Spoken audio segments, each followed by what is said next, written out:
Alright, so today we are doing Yoko Otoshi.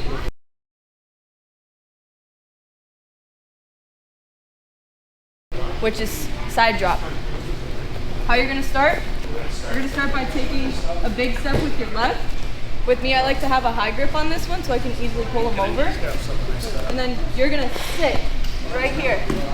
And as you're turning, I want you to here, over. And then doing it all in one motion. That's perfect. Still doing that. A little more, over the shoulder, left side, more back. And that's it, guys. Yeah.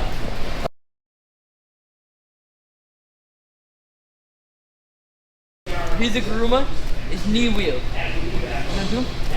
You're gonna step to the right. You're gonna put your curve your foot so it's right below the knee. The way I like to do it, I like to step, get here, and if I can't get on them, I like to do a little thing called the can-can. So you just hop.